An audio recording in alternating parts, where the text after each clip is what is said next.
Welcome to the Chairman's Perspective Podcast. Chairman.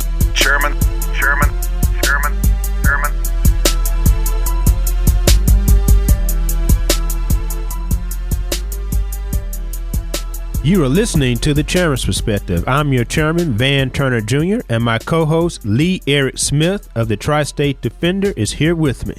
Man, good to be back on the show with you today, Chairman. And we've got a great show lined up for you today. Going to take a deep dive into the county budget with none other than Commissioner Eddie Jones, who represents not only District 11, but serves as the budget chairman. So we're going to take a deep dive into that, kind of learn about the inner workings of the Shelby County budget. All kinds of great stuff coming up on the show today. And for those who are listening, you will want to hear whether or not we're going to do a tax increase or not. Will we increase your taxes or not? Oh, you I definitely know you want to hear stick that. around for that. Absolutely. I know you want to hear for this show. So stick around. We'll be right back on the Chairman's Perspective, powered by the Kazukian Network. The Chairman's Perspective on the Kazukian Network.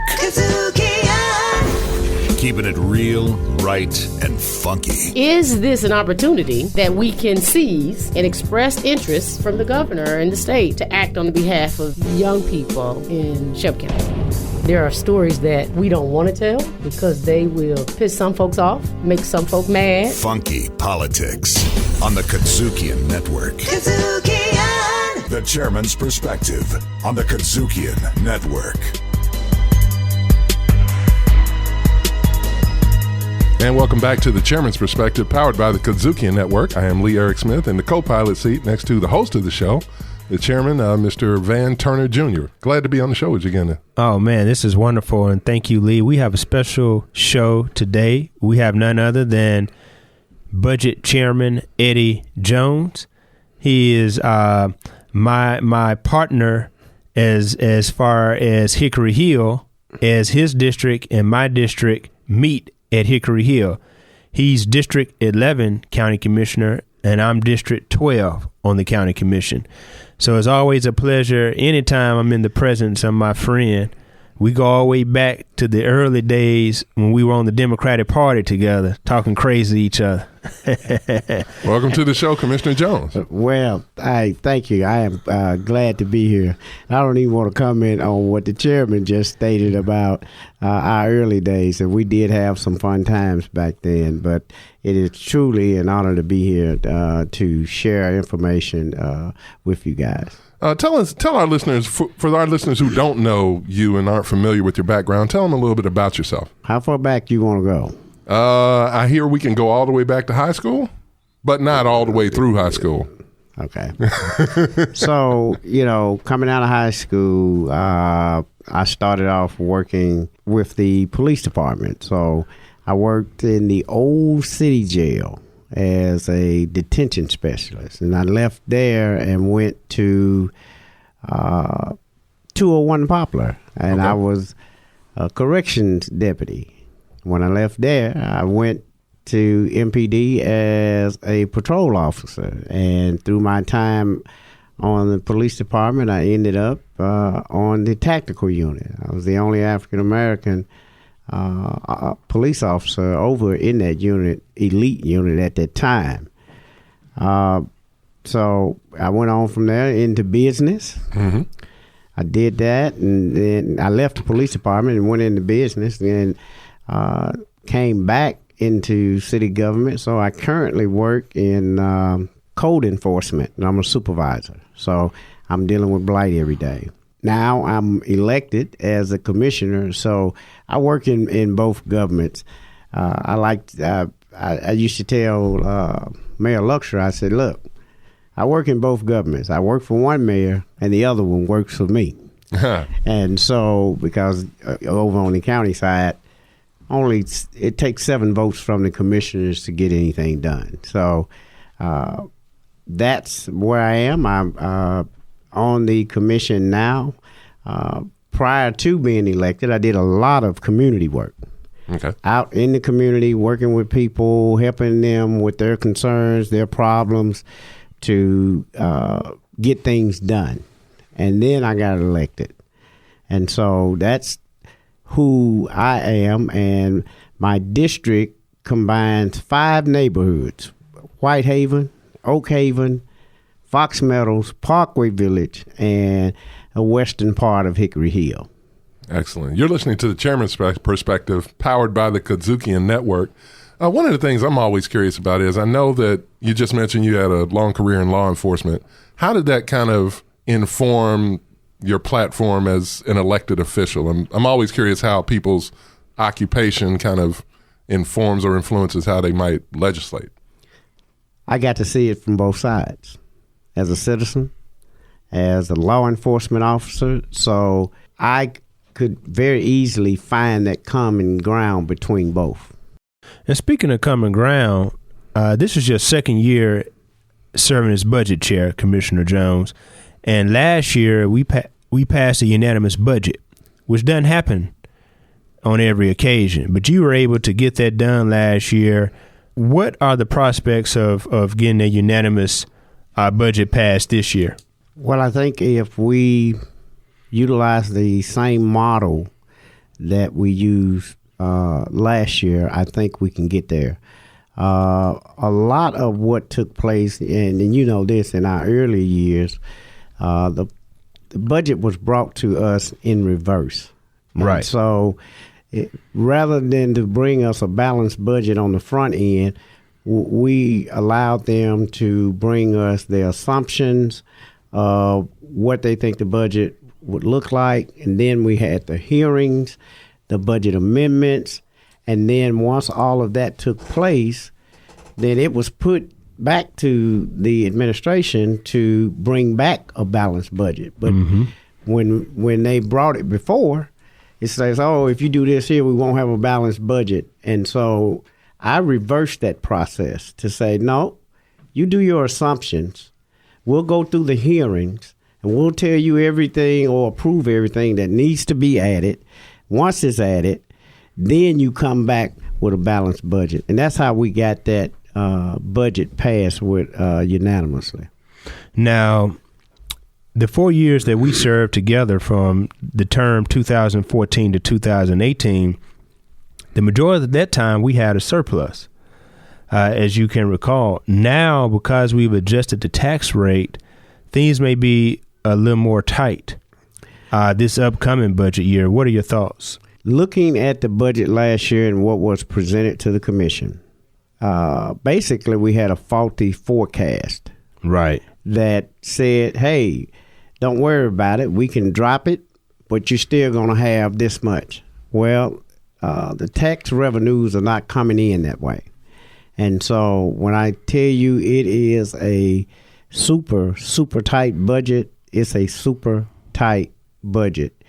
And it was based off of numbers that forecast us almost $30 million more this year than we collected last year. That's not the case. That's quite a different outcome than what we thought we would be receiving. But I remain positive. I'm confident in your ability to work this budget and get it to where we need to have it. We are now in the midst of new people all around county government. We have new charter officers. We have 8 new commissioners, and everybody is coming from different angles because it's their first budget session, whereas we've been through 4 sessions. And so I think you and I are kind of in a similar boat. We're having to kind of withstand all the newness to make sure that we can fit it into something that can work for everyone. And I'm looking forward to this budget season, and I'm glad that you're serving your second year as budget chair. And so I think that as we continue to explore this budget, we'll be right back. Yeah, we're gonna put a pin in it right there and take a quick break. Keep listening. Don't go anywhere. We'll be right back on The Chairman's Perspective, powered by Kazukian. The Chairman's Perspective on the Kazukian Network. Jazz, America's own original musical art form. When did it start? Who were and are some of the major players? How do you distinguish what kind of jazz you're listening to? We talk about the great and lesser-known artists, songs and tunes, the instruments, and the social impact jazz has had on world culture since its beginning at the start of the 20th century. Riffin' on jazz on the Kazookian Network. Kazookian! Hi, I'm Shelby County Commissioner Eddie Jones. I represent District 11, and you're listening to the Chairman's Perspective, powered by the Kazookian Network. We're back on the Chairman's Perspective. This is Van Turner. I'm here with Lee Eric Smith. What's happening? And we are being joined today by Budget Chairman Eddie Jones. And we're having a great conversation regarding a forecast of the upcoming budget. As you recall, we spoke to Mayor Lee Harris last time, and he had a couple of thoughts on the budget. And now we're getting the budget chair's thoughts on the budget. And I think you had a burning question you wanted to ask, Lee. What was that question? Well, I was just always curious because we always know that constituents are looking for. They always want more services, and at the same time, I know we just mentioned in the last segment that the pie is a little bit smaller. But I'm just kind of wondering. Offline, we talked a little bit about how that's going to be made up by generating more revenue. Is that correct? That's correct. The county budget is really based off of property tax collections. There are other things that we get, but the probably 2/3 of it comes from that revenue source. So if we don't do some things as it relates to economic development until we can put more properties back on the tax roll, that increases the amount of revenue that government can have to do all of those things in those communities that our citizens are asking for. This particular year is going to be a tight year. Here's why I say that. You got all these new clerks. You got all 8 new commissioners. You got a new mayor. And so what was left behind, now they're having to feed through that. And now they see, hey, wait a minute. This is not the pretty picture that we thought we was walking into because the revenues are just not there. And so earlier I said it came from a faulty forecast of what was projected to be there. And so that's not so. So what I would like to say is this. Let's get through this year. This is the first year. And I think we can get through that if we talk to the clerks and says, hey, everything you guys wanted can't happen this year.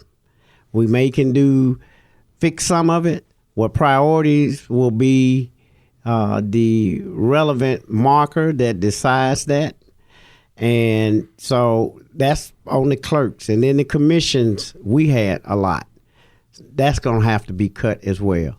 It's just not enough there to give everybody what they want and to bring us a balanced budget without a tax increase. We kind of know where those dollars will be. And so there's going to have to be some cuts here and there as it relates to that. Now, I've seen the commissioner's requests, increase requests. I've seen the clerk's increase requests. I have not seen the mayor's increase request. So I don't know what all the mayor may want to do. Okay. And so, but different buckets of monies that sits in government. So you could have capital improvement dollars. That doesn't affect the general fund. Those are basically bond indebtedness that we do for capital projects. And so we pay that out through our annual debt service payment. And so that debt service payment is roughly around about $145 million annually. You're listening to the Chairman's Perspective, powered by the Kazookian Network. Commissioner Jones, so at the end of the day, these are the confines that we're working within a tax rate increase to fund everything that's requested, or no tax increase and we don't fund everything that's requested. So are we going to have a tax increase this year? I don't think so. I think we can get there if we can come together. The commissioners can decide to say, hey, let's make some cuts in the increase request, and we can get there. But in order to do that, we got to see everything on the table. So you've seen the commission. I've seen the clerks. So now I need to see the mayors. Right. And so all of that needs to be brought to the commission, and then we can make that decision, and we could do that without a tax increase. I get that question all the time. Are we going to raise taxes? Are we going to raise taxes? And it's a big concern for a lot of people. But we have to make sure that we also are providing the services. So as you stated, Commissioner Jones, you can't be sick of waking up every morning and there's a new homicide and then complain that, you know, we need more public safety. We need more programs for the youth. We need more jobs to stop the crime. And how are we going to pay for it if we don't raise taxes? So, you know, what about that? So we're saying we don't want to raise taxes, but what about needs for public safety, infrastructure, jobs? And you need taxes to pay for all of those. So how are we going to be able to do those things without raising taxes? It's going to be very difficult to do that. And until you can put more properties back on the tax roll, then we will be stuck in a flat space without any way to grow. And so then we would have to begin to prioritize to say, if you don't want the tax increases, then we're going to have to do something. It could come down to if the budgets go down to a point where you might have to lay people off. And that's not something that I want to see happen. I just believe that there may need to be an increase if you want to put yourself in a position, but I think it needs to be a controlled increase. If you're going to do that, it has to be controlled to say that if we're going to do this increase, then it only affects this. Right. And we will deal with this. And so the best way to do it is to deal with it through economic development. Because once again, I'll keep saying that the more properties you put back on the tax roll, the more revenue that comes in to be able to address your points, Chairman. And we got to put a pin in it there. So much good information. We're going to have you back on the show at some time here in the near future to kind of go through all of this stuff. But in the meantime, I want to thank Commissioner Eddie Jones for being on the show representing District 11. Hold it right there. We'll be right back on the Chairman's Perspective, powered by Kazuki. Don't go away. Chairman. The Chairman's Perspective on the Kazukian Network. R&R on Sports is proud to be on Sirius XM. So what's R&R stand for? Real talk and relevant sports issues. It's racial and relative. We're brothers from the South. We can relate. R&R on Sports on the Kazukian Network. The Chairman's Perspective on the Kazukian Network. Welcome back to the Chairman's Perspective. I am your chairman, Van Turner Jr., here with my co-host, Lee Eric Smith, and what a great show that was. We covered a whole bunch on Mr. Chairman. We sure did, and I guess the ruling was that we will not have a tax rate increase this year on your Shelby County property taxes, according to our budget chair, Eddie Jones. And we also learned, I guess, that, you know, we can't do everything. Yeah, we can't do everything. Everything on the people asked for, that the commissioners asked for on behalf of their constituents. Good stuff. Not saying it's bad stuff, but you can't do it all at once, at least until, as Mr. Jones said, until more properties are added back to the tax base. He sees that as the way we get to have more revenue to do more here in the county. So Absolutely. And as we heard, Chairman Jones is serving as the budget chair for the second term. He passed a unanimous budget last year, so hopefully we'll have that same luck this year. And so I'm very supportive of what Chairman Jones is doing, and I'm looking forward to this budget season. And we thank you for listening to The Chairman's Perspective, powered by the Kazukian Network, and catch us on the next show. The Chairman's Perspective Podcast. Executive producer, Shelby County Commission's Van Turner. Hosted by Lee Eric Smith. Recorded at Kazukian Studios. Directed, produced, and distributed by Kazukian.